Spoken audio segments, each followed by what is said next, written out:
د انقلاب انځور.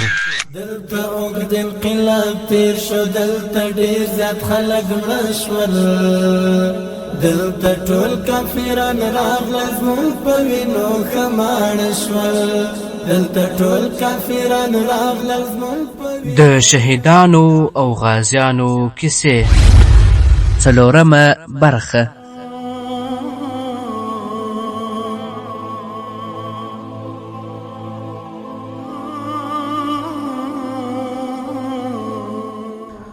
الحمد لله وكفى والصلاة والسلام على رسوله خير الورى اما بعد. محترمو ګډونوالو، السلام علیکم ورحمت الله وبرکاته. الله تعالی دې وکړي چې روغ جوړ او خوش او خوشحاله بیاست. څو ترخې ورځې امریکایي اشغالګرو چې د رسنیو پر مټ یې د مادیاتو په مقابل کې ځانونه بیا رغونکي او د ترهګرۍ خلاف مبارزین معرفي کول، د داخلي غلامانو په مرسته یې په ټول هیواد کې راج چلاوه او دا یې انګېرله چې د دیموکراسۍ تهداب د پیړیو لپاره مضبوط سو.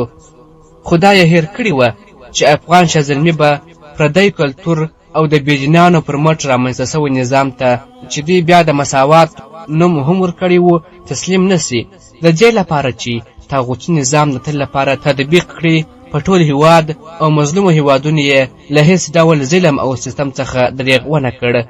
د همدې ظلمونو له جملې څخه یې یو هم زموږ کلی و چې هر وخت به د یرغلګرو ټانګونه ورته راتلل.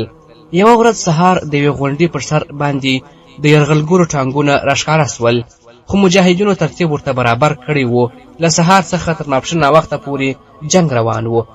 د یرغلګرو ټانګونه یې هم ویشتلي وه او د سیف الرحمن په نامه یو مجاهد هم شهید سوی و. ورځ تېره سوه، د شهید جنازه یې سبا ورځې ته پرېښودله. د شپې تیارې ګرځېدلې. یوه بجه مې د چا غږ واورېد، ورو مې ورته وکتل. د کلا پر دیوال باندې د یو کس شر راښکاره سو. لډسپیکر یې خولې ته نیولی و. نارې یې کړې، تسلیم سئ، تاسو اوس ائتلافي ځواکونو محاصره کړي یاست. پر پلار مې غږ وکړ، چاپه ده. زما په غږ مې پلار راویښ سو، خو د وحشي یرغلګرو وحشي اوازونو موږ هم ورخطا کړو. کوشش مې وکړ چې دروازې ته ورسم، خو پلار مې منع کړم. ویې ویل زه ورځم. پلار مې چې پلکې په پښو کړې د دروازې خواته روان سو، خو وحشي یرغلګرو نارې وهلې چې ټول راووځئ. پلار مې دروازه ورخلاصه کړه. شېبه وروسته یې موږ له کوره بیرون کړو. چاپې 1.5 ساعت دوام وکړ. د کور هر څه یې ګډ وډ کړل. بیا یې بیرته موږ هم کور ته ننه ایستلو. ویل یې 1 ساعت په خپلو ځایو کې کښېنئ او شور یې به نه، که نه بمباروم و. دوی ټول له کوره ووتل، خو زما پلارجان یې هم له ځان سره بیولی و. په کور کې یې ډېری لوښي مات کړي وه. یو موټرسایکل مو درلودی، هغه یې هم له کاره ایستلی و.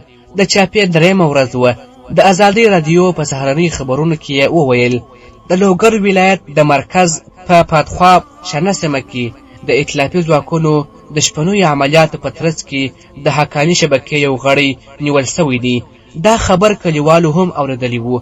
څو ورځې وروسته مو مشر ورور کور ته راغلی. 1 ورځ به کور و چې ملګري احوال ورته راولېږه چې راځه ناوخته دی. ورور مو هم له کوره څخه ولاړی. شپې او ورځې تېرېدلې. اجر حکومت به هره ورځ زموږ له کلي څخه سر ټکاوه. مجاهدینو هره ورځ پر دښمن عملیات کول. دښمن سخت تنګ سوی وه. موږ ته درک نه و چې پلار مو چېرته دی. یو څو کلیوالو مو باګرام ته د خپل بندي ملاقات ته ورغلي وه. بیرته چې راغلل له ځانونو سره یې دا پیغام راوړی و چې ستاسو حاجي صاحب په باګرام کې دی. د پلار د زنداني کېدو مو 4 میاشتې پوره کېدې چې مور مو وفات سوه، په داسې حال کې چې پلار مو په باګرام کې و او مشر ورور مو مهاجر و. د قوس په میاشت کې د 5 شنبې په ورځ مو مور وفات سوه. مشر ورور مو خبر سوی و. هغه مهال حرکت را کړی و. د شپې را ورسېدی. د جمعې په ورځ 2 بجې مو د مور جنازه وه. اجر حکومت خبر سوی و چې کلي ته څوک راغلی دی.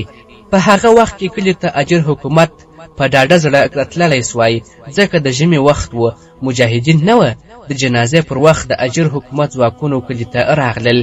جنازه چې په خلاصېدو وه، د اجر حکومت غړو پوښتنې شروع کړې. زموږ د مشر ورور پوښتنه یې کوله. زموږ ورور د خلکو په ګڼه ګوڼه کې له ساحې وتلی و.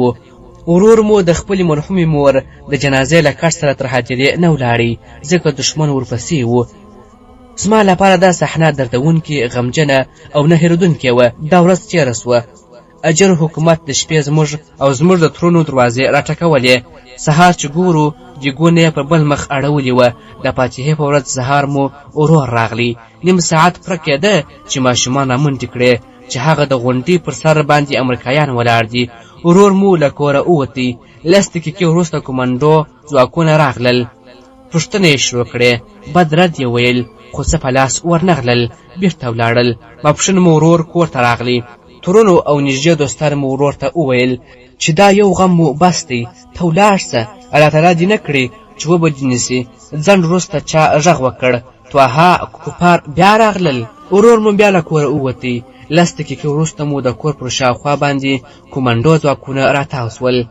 زموږ کورونو ته نږدې کورونه یې لټلي وه، خو څه په لاس نه ورغلي. ورور مو هجرت وکړ، مور مو وفات سوه او پلار مو په زندان کې سختې ورځې تېرولې.